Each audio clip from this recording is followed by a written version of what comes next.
ಕೃಷ್ಣದಾರ, ಹಿರಣ್ಯದಾರ, ಜಯಾದಾರ, ಕಬ್ಬಿಣದಾರ ಎರಡು ಬಿಟ್ಟು ಎಲ್ಲ ಬರಬೇಕು. ಇದಷ್ಟು ಬ್ರಾಹ್ಮಣರು ಅಸ್ತು ಎನ್ನುವುದಾಗಿ ಅವನ ಹಸ್ತವನ್ನು ನಿಲ್ಲಿಸಿದ ಇಟ್ಟಾಗ ಈ ಪಾಪ ಕೃತ್ಯಗಳೆಲ್ಲ ಆ ಪುಣ್ಯದಲ್ಲಿ ಲೀನವಾಗಿ ಹೋಗುತ್ತದೆ. ಇನ್ನೂ ಹೆಚ್ಚಿನ ವ್ಯವಸ್ಥೆ ಏರಬೇಕು, ಹೇಳಬೇಕು ಅನ್ನೋದಕ್ಕೆ ನೀ ತಲೆಬಿಸಿ ಮಾಡಬೇಕು. ನಾಳೆ ಸೂರ್ಯೋದಯಕ್ಕೆ ಸರಿಯಾಗಿ ಅನ್ನತಿಪುರದಲ್ಲಿರುವ ಕಂದೂರ ಪ್ರಸ್ಥೆಯ ಸ್ಥಳದಲ್ಲಿ ಸಕಲ ಸಿದ್ಧತೆಯೊಂದಿಗೆ ನಾನಿರ್ತೇನೆ. ಶುಚಿರೂಪನಾಗಿ ಆ ಸ್ಥಳಕ್ಕೆ ಬಂದ ಸಾಕು ಕಾರ್ಯಕ್ರಮವನ್ನು ಮುಗಿಸಿಕೊಡ್ತೇನೆ.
ನಮ್ಮ ನಾಡಿಗೆ ಉಂಟಾಗಬಹುದಾದಂತಹ ಅನಿಷ್ಟವನ್ನು ದೂರ ಮಾಡಿಕೊಳ್ಳುವಂತಹ ಸಂದರ್ಭ ಒದಗಿ ಬಂದಿದೆ. ಇದೆಲ್ಲವೂ ನೆರವೇರಬೇಕು ಅಂತಾದರೆ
ಕಲಾಧರ ಯಕ್ಷರಂಗ ಬಳಗ ಜಲವಳ್ಳಿ ಈ ಕಲಾತಂಡದ ಪರವಾಗಿ ಹೃತ್ಪೂರ್ವಕ ಧನ್ಯವಾದಗಳು, ಕೃತಜ್ಞತೆಗಳು. ಆತ್ಮೀಯರೇ, ಇಂದಿನ ತನಕ ಆದಂತಹ ಎಲ್ಲ ಕಥಾನಕಗಳಿಗೂ ತಮ್ಮ ಪ್ರೋತ್ಸಾಹ, ಸಹಾಯ, ಸಹಕಾರದಿಂದ ನಮ್ಮ ಕಲಾತಂಡ ಧನ್ಯತೆಯ ಭಾವಗಳನ್ನು ಹೊಂದಿದೆ. ಜೊತೆಯಲ್ಲಿ ಇನ್ನು ಮುಂದೆ 3 ಕಾರ್ಯಕ್ರಮಗಳಿವೆ. 11ನೇ ತಾರೀಕು ಅಂದರೆ ನಾಳೆ ರಾತ್ರಿ ರಜೆ, ಕಾರ್ಯಕ್ರಮಗಳಿಲ್ಲ. 11ನೇ ತಾರೀಕು ಸತ್ಯವಾನ ಸಾವಿತ್ರಿ ಕುಶಲವರ ಕಾಳಗ, ಅತ್ಯಂತ ವಿರಳವಾಗ್ತಾ ಇರುವಂಥ, ಅಂದರೆ ವೃತ್ತಿ ಮೇಳಗಳಲ್ಲಿ ವಿರಳವಾಗ್ತಾ ಇರುವಂಥ ಮೈಂದ ಕಾಳಗ. ಅಲ್ಲದೆ 13ಕ್ಕೆ ಹನುಮಾರ್ಜುನ ವೀರ ಅಭಿಮನ್ಯು ಚಂದ್ರಹಾಸ ಚರಿತ್ರೆ. 14ನೇ ತಾರೀಕು ಈ ತಿರುಗಾಟದ ನಮ್ಮ ಕಲಾತಂಡದ ಕೊನೆಯ ಕಾರ್ಯಕ್ರಮವಾಗಿ ಭಕ್ತ ಸುಧರ್ಮ, ಭೀಷ್ಮ ವಿಜಯ ಹಾಗೂ ವೀರ ಬಬ್ರುವಾಹನ. ಈ ಕಥಾನಕದಲ್ಲಿ ವಿಶೇಷವಾಗಿ ನಿಮ್ಮೆಲ್ಲರಿಗೂ ತಿಳಿದಂತೆ ಯಕ್ಷಗಾನ ಭವ್ಯ ಪರಂಪರೆಯಲ್ಲಿ ತನ್ನದೇ ಆದ ಛಾಪೊತ್ತಿ ಇವತ್ತಿಗೂ ಅದನ್ನು ಮುಂದುವರಿಸಿಕೊಂಡು ಬರ್ತಾ ಇರುವಂತಹ ಪರಂಪರೆಯ ನೇರ ಅಭ್ಯರ್ಥಿಯಾದಂಥ, ಈಗಾಗಲೇ ಮಾನವನ ಪಾತ್ರವನ್ನು ವಹಿಸಿದಂಥ ಶ್ರೀಯುತ ವಿದ್ಯಾಧರ ಜಲವಳ್ಳಿಯವರು ವಿಜಯದ ಭೀಷ್ಮನಾಗಿ ರಂಗದಲ್ಲಿ ಕಾಣಲಿಕ್ಕಿದ್ದಾರೆ. ಅಲ್ಲದೆ ಜುಲೈ 6ನೇ ತಾರೀಕು ಮಧ್ಯಾಹ್ನ 2:30ರಿಂದ ಶ್ರೀ ಕಮಲಶಿಲೆ ಮೇಳದವರಿಂದ RT ನಗರದ ತರಳುಬಾಳು ಹಾಲ್ನಲ್ಲಿ ಬಯಲಾಟ ನಡೆಯಲಿಕ್ಕಿದೆ. ಕಾರ್ಯಕರ್ತರು ಸರ್ವರನ್ನು ಪ್ರೋತ್ಸಾಹಿಸಿದ್ದಾರೆ. ಹಾಗೂ ನಿಮ್ಮೆಲ್ಲರ ಪ್ರೋತ್ಸಾಹ, ಅಭಿಮಾನದ ದ್ಯೋತಕವಾಗಿ ಅಕ್ಟೋಬರ್ 8ರಿಂದ ಮತ್ತೆ ಪುನಃ ನಮ್ಮ ಇದೇ ಕಲಾತಂಡ ಅತಿಥಿಗಳಾಗೋದನ್ನು ಒಳಗೂಡಿ ಮತ್ತೆ ಬೆಂಗಳೂರಿಗೆ ನಿಮ್ಮೆದುರು ಬರಲಿಕ್ಕಿದೆ. ಆಗಲೂ ಸಹ ಇದಕ್ಕೂ ಹೆಚ್ಚಿನ ರೀತಿಯ ಪ್ರೋತ್ಸಾಹ, ಸಹಕಾರವನ್ನಿತ್ತು ಕಲೆಯ ಕಲಾವಿದರ, ಪ್ರಾಮುಖ್ಯವಾಗಿ ಪೌರಾಣಿಕ ಕಥಾನಕದ ಶ್ರೇಯಸ್ಸಿಗೂ ಔನ್ನತ್ಯಕ್ಕೂ ತಾವು ಸಹಕರಿಸಿ ಪ್ರೋತ್ಸಾಹಿಸಬೇಕಾಗಿ ವಿನಂತಿಸಿಕೊಳ್ಳುತ್ತಾ, ಸಹಕರಿಸಿದ ಸರ್ವರಿಗೂ ಕ್ಷೇತ್ರ ದೇವತೆಯು ಸರ್ವರಿಗೂ ಸನ್ಮಾನಗಳನ್ನುಂಟು ಮಾಡಲೆಂದು ಪ್ರಾರ್ಥಿಸಿ ಕಥಾಭಾಗದ ಮುನ್ನಡೆಗೆ ತಮ್ಮಿಂದ ಅಪ್ಪಣೆಯನ್ನು ಕೇಳುತ್ತೇವೆ. ಯಕ್ಷಗಾನ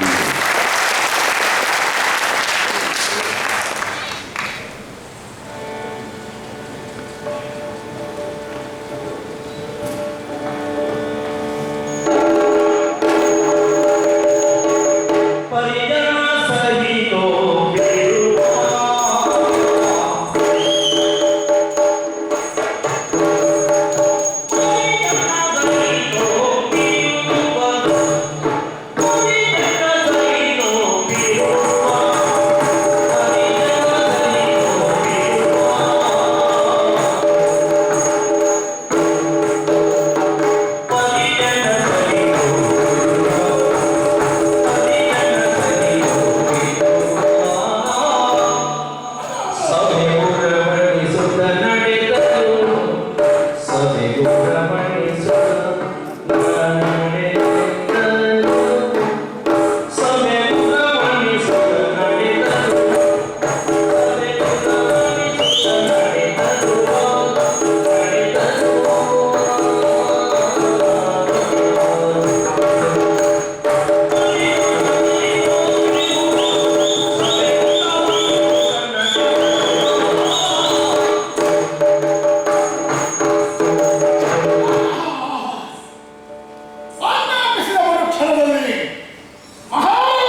ಕೊಲ್ಲುವವರ ಸಂಖ್ಯೆ ಇನ್ನೂ ನಿಲ್ಲಲಿಲ್ಲ.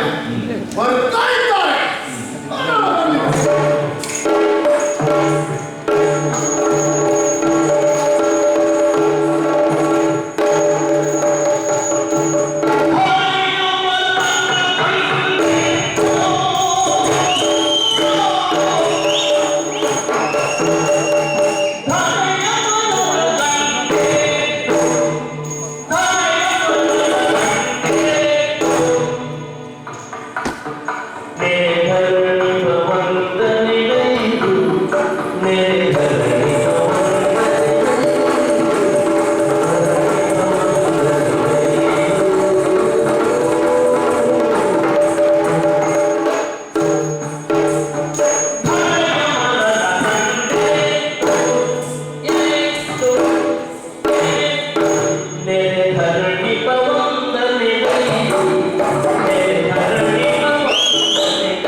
ನಮ್ಮ ಮನೆಗೆ ಬಂದಿರುವ ಅತಿಥಿಗಳು ಅದರಲ್ಲಿಯೂ ಬ್ರಾಹ್ಮಣರು ಅವರ ಕುರಿತಾಗಿ ನಿಲ್ಲದ ಭಕ್ತಿ ನಮಗೆ. ಹಾಗಾಗಿ ಉಳಿದ ಪೀಠವನ್ನು ಬಿಟ್ಟು ಮೇಲೆದ್ದು ಅವರನ್ನು ಉಪಚರಿಸುವುದಕ್ಕೆ ಅವರನ್ನು ಪ್ರಾರ್ಥಿಸುವುದಕ್ಕೆ ಮುಂದಾಗಬೇಕು ಎನ್ನುವ ಉದ್ದೇಶ. ಎಷ್ಟಾದರೂ ಪ್ರಥಮವಾಗಿ ಬಂದವರಿಗೆ ನಮಸ್ಕಾರವನ್ನು ಸಲ್ಲಿಸುವುದೊಂದು ಉಪಚಾರ. ನೀವು ಬಂದದ್ದು ಬಹಳ ಸಂತೋಷ ಆಯಿತು. ನಮ್ಮ ಮುಖ ನೀಡಿದೆ. ಹಾಗಾಗಿ ಕೇವಲ ಉಪಚಾರ ಎನ್ನುವುದು ನಮಸ್ಕಾರದಿಂದಷ್ಟೇ ಸೀಮಿತ ಆಗುವುದಲ್ಲ.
ಯಾವುದಕ್ಕೂ ದಾಕ್ಷಿಣ್ಯ ಪಟ್ಟುಕೊಳ್ಳಬೇಕಾದಂತ ಅವಶ್ಯಕತೆ ಇಲ್ಲ.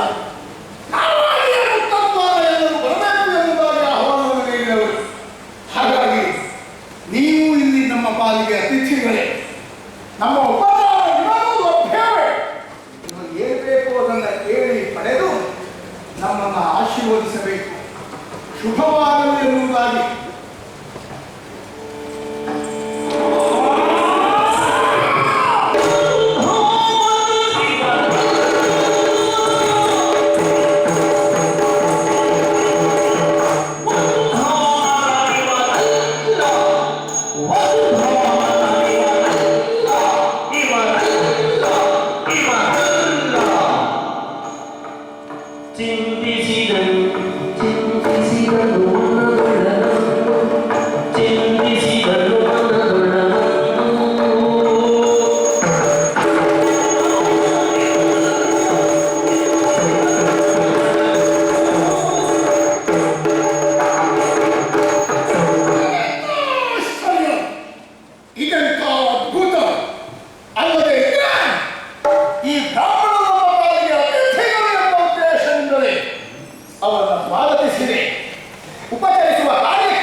ಮೂವರು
ಯಾಕೆಂದ್ರೆ ಈ ಮೂವರಲ್ಲಿ ಆ ನಾಟಕತೆ ಎದ್ದು ತೋರುತ್ತಾ ಇದೆ ಅಂತಾದರೆ ಈ ಮೂವರು ಥರಾನ್ಮಾರಲ್ಲ, ಇವರು ಥರಾನ್ಮಾರಲ್ಲ, ಈ ಮೂವರು ಬ್ರಾಹ್ಮಣರಲ್ಲ.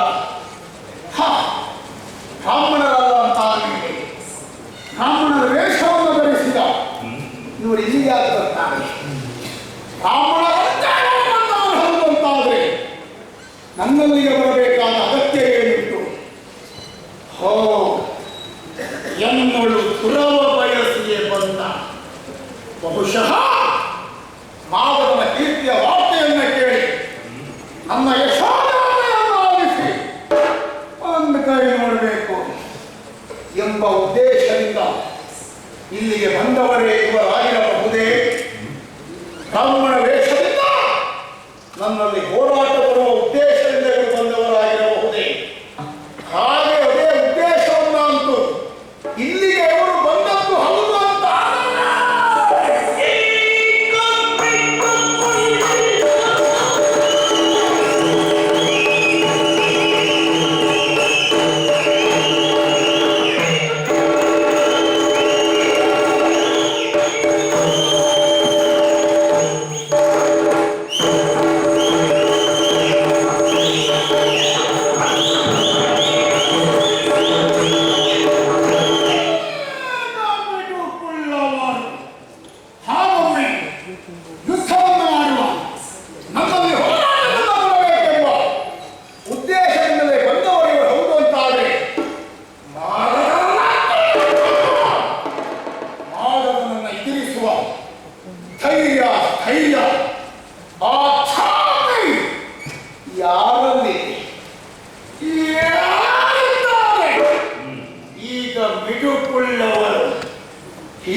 ಪ್ರಪಂಚದ 87 ಮಂದಿ ಅರಸು ಮಕ್ಕಳನ್ನ ಕಾರಾಗೃಹದಲ್ಲಿ ಇರಿಸಿದವನ ಅಂಥದ್ರಲ್ಲಿ ಮತ್ತೆ ಇಲ್ಲ ಎನ್ನುವುದಾಗಿ ಭಾವಿಸುವಂತಿಲ್ಲ. ಮಹಿಳೆಯರು ಆ ಹಸ್ತಿನಾವತಿಯವರು ಅವರೇನಾದರೂ ಬರುವ ಮನಸ್ಸು ಮಾಡಿದ್ರ? ಹಸ್ತಿನಾವತಿಯ ಧೀಶ ಕೌರವೇಶ್ವರ ಅವ ಬರ್ತಾನ, ಬರುವ ನಾವೇನು ಎನ್ನುವುದು ಅವನಿಗೆ ಗೊತ್ತುಂಟು, ನಮ್ಮ ಯೋಗ್ಯತೆ ಏನು ಎನ್ನುವುದನ್ನು ಅವನು ತಿಳಿದಿದ್ದಾನೆ. ಒಂದು ರೀತಿ ಒಳ ಒಪ್ಪಂದವೋ ಎಂಬಂತೆ ಸ್ನೇಹವೂ ಉಂಟು.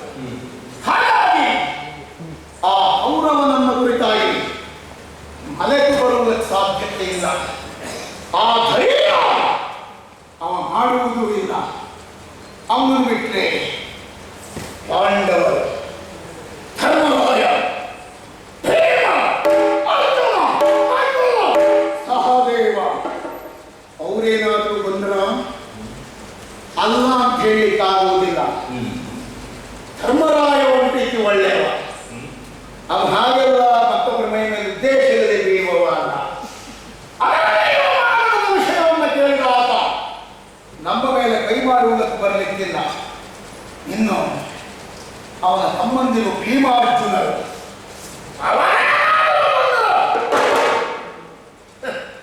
ಅಣ್ಣನ ಮಾತನ್ನು ಮೀರಿ ಒಂದು ಅಡಿ ಮುಂದಿರುವವರಲ್ಲ. ಹಾಗಾಗಿ ಧರ್ಮರಾಯನೇ ನಮ್ಮ ಮೇಲೆ ಬೀಳುವ ಮನಸ್ಸು ಮಾಡದಿರುವಾಗ ಮತ್ತೆ ಭೀಮಾರ್ಜುನರ ಈ ಕಡೆ ಬರಲಿಕ್ಕೆ ಸಾಧ್ಯ ಇಲ್ಲ. ಆಮೇಲೆ ಮತ್ಯಾರ ಹಸ್ತಿನಾವತಿಯವರನ್ನು ಹೊರತುಪಡಿಸಿದರೆ ಯಾದವರು, ಆ ಯಾದವರು ನಮ್ಮ ಮೇಲೆ ಒಂದು ಜಾತಿ ಹಗೆತನವನ್ನು ಇಟ್ಟುಕೊಂಡವರು. ಕಾರಣ ಹೀಗೆ ಅನೇಕ ಬಾರಿ ಅವರ ಮೇಲೆ ನಾವು ಹರಿಹಾಯ್ದು ಹೋದವ. ಯಾವಾಗ ನಾವು ಯುದ್ಧಾಕಾಂಕ್ಷಿಯಾಗಿ ಬಲರಾಮ ಕೃಷ್ಣರನ್ನು ಮಣಿಸಬೇಕು ಅಂತ ಹೋಗ್ತೇನೆ, ಆ ಸಂದರ್ಭ ಅವರು ಒಳಗುವುದು. ಒಂದು ಬಾರಿಯೂ ನಮ್ಮ ಕಣ್ಣಿಗೆ ಇದ್ದವರಲ್ಲ. ಆ ಕೃಷ್ಣರು ಇಲ್ಲಿಯವರೆಗೆ ಬರುವ ಧೈರ್ಯ ಮಾಡಲಿಕ್ಕಿಲ್ಲ. ಬಲರಾಮನಂತೂ ಬರುವುದೇ ಇಲ್ಲ. ಆಮೇಲೆ ಬರ್ತಾನ, ಬಂದವ ಅವನೇಯ.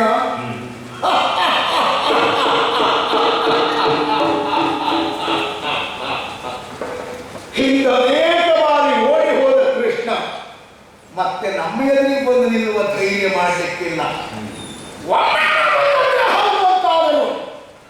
ಅವ ಬಂದರೆಷ್ಟು ಬಿಟ್ರೆ ನೊರಜನ್ನ ಹೊಸಗಿದ ಹಾಗೆ ಹೊಸಕ್ಕೆ ಬಿಟ್ಟೆ.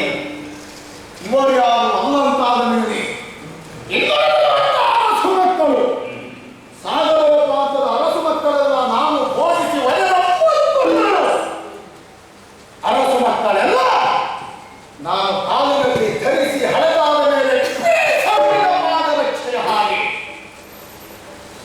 ಹಿರಿಸನ್ನ ಧರಿಸಿ ಹಳಸಿದ ಮೇಲೆ ಹಳಾದ ಮೇಲೆ ಹರಿದು ಮೂಲೆಗೆ ಒಗೆದ ಹಾಗೆ ಅವರೆಲ್ಲ ನಮ್ಮ ಪಿತಾಯೇ ಇಂಥ ಕಾಠಿಣ್ಯ ಭಾವವನ್ನು ಕಳೆದು ಬರುವುದಕ್ಕೆ ಸಾಧ್ಯತೆ ಇಲ್ಲ. ಅವರಲ್ಲ, ಇವರಲ್ಲ, ಮತ್ತೊಬ್ಬರಲ್ಲ ಎಂಬಲ್ಲಿ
ಇವರ ಕುರಿತಾಗಿ ತಾತ್ಸಾರ ಮಾಡುವುದಕ್ಕೆ ಸಾಧ್ಯತೆ ಇಲ್ಲ. ಬಂದವರನ್ನೇ ಪ್ರಶ್ನಿಸಿದರೆ ಸರಿಯಾದ ಉತ್ತರ ಸಿಕ್ಕಿತ್ತು. ನೋಡೋಣ.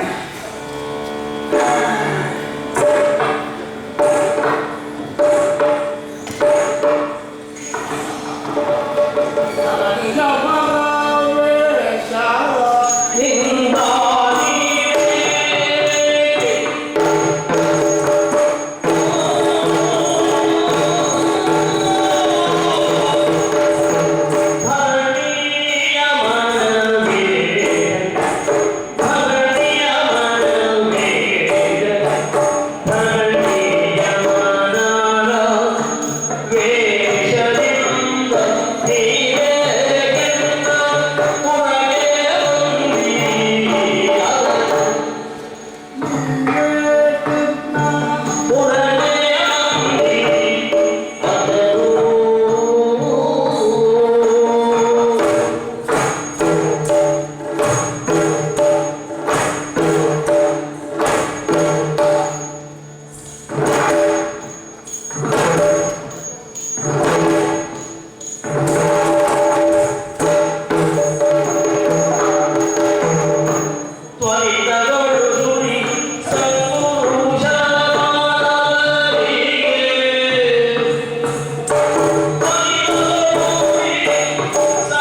ಅರ್ಥ ಆಯಿತು ನನಗೆ.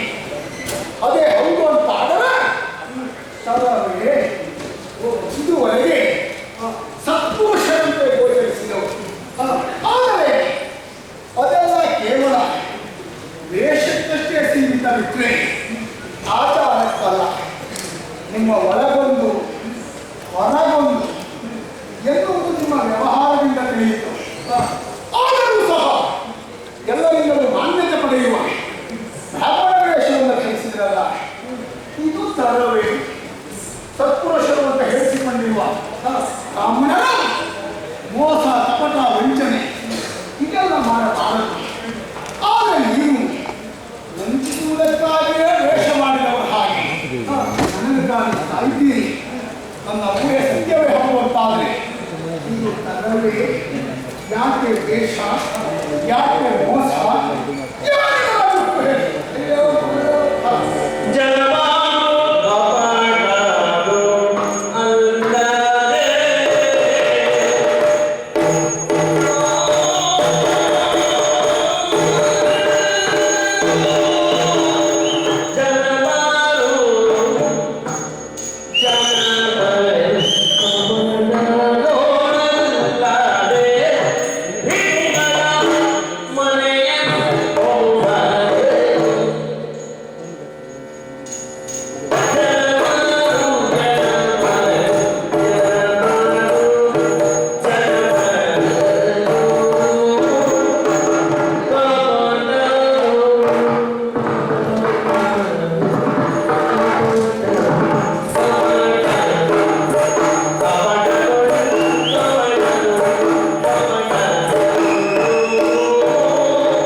ಯಾಕಂದ್ರೆ ಈ ಪ್ರಸಂಗ ಇವತ್ತು ಮುಗಿಬೇಕು, ನಾಳೆ ಬೇರೆ ಪ್ರಸಂಗ. ಸ್ವಲ್ಪ ಸಂದರ್ಭೋಚಿತವಾದ ಪ್ರಸಂಗ ಅದಕ್ಕೆ ಸರಿಯಾದ ವೇಷ. ಇವತ್ತು ಈ ವೇಷವನ್ನು ಮಾಡಲಾಯಿತು. ಬ್ರಾಹ್ಮಣರಾಗಿಯೇ ಪ್ರವೇಶ ಮಾಡಿದ್ದು ಬ್ರಾಹ್ಮಣರಿಗೆ ಮುಕ್ತದ್ವಾರ ಎಂಬ ಕಾರಣಕ್ಕಾಗಿ ಇನ್ನು ಹೀಗೆ ಮಾಡುವುದು ಸರಿಯೋ ಕಪಟ ಭೂಷಣವು ಕಪಟ ತನವೇ ಯಾಕೆ ವೈರಿಗಳ ಮನೆಯನ್ನು ಕಪಟೋಕ್ತಿಯಿಂದ ಪ್ರವೇಶ ಮಾಡುವುದು ತರವೇ ಸರಿಯೇ? ರಾಜನೀತಿಯಿಂದ ಶಾಸ್ತ್ರದಿಂದ ಒಂದು ಸರಿಯಾದ ಮಾರ್ಗವೇ. ಆದ್ದರಿಂದಲೇ ನಿನ್ನ ಮನೆ ನಮಗೆ ವೈರಿಗೆ ನಮಗೆ ನೀನು ನಮಗೆ ವೈರಿ. ಆದ್ದರಿಂದ ಹೀಗೆ ಇದು ವೈರಿ ಹೌದು. ಅಯ್ಯ ಶಿವದೇವ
ನಿನ್ನ ಮಾತು ಕೇಳಿದಾಗ ಆಶ್ಚರ್ಯ ಆಗಿ ಹೋಯಿತು.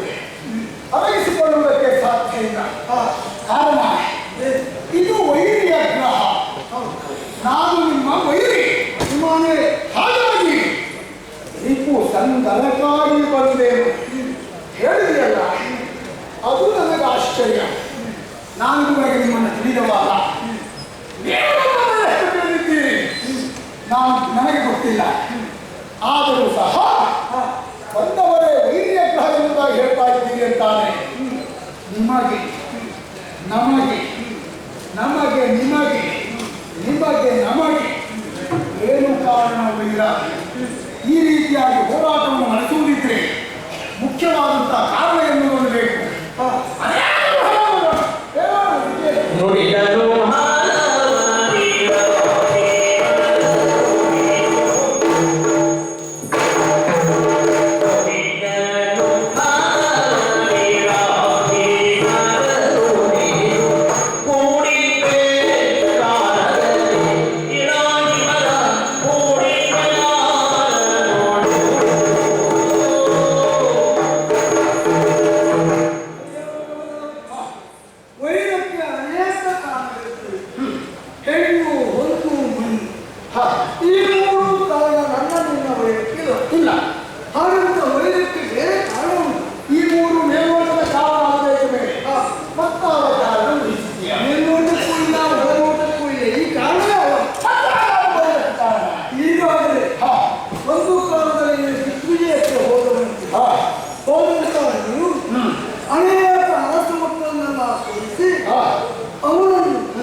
ಮತ್ತೆ ಭಂಡತನ ಅಂತ ಅನಿಸಿಕೊಳ್ತದೆ.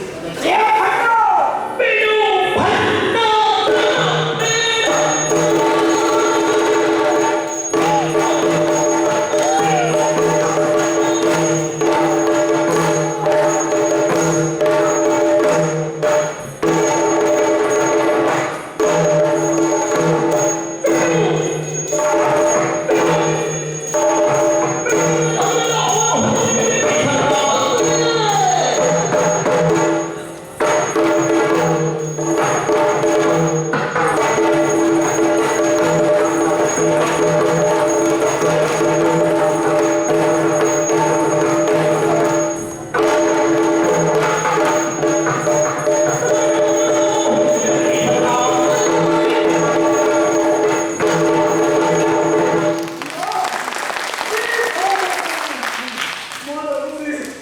ಅಷ್ಟೇ ಅಲ್ಲ, ಕಾರಾಗೃಹದಲ್ಲಿ ಇರುವಂತ ಅರಸು ಮಕ್ಕಳನ್ನು ಬಿಡು.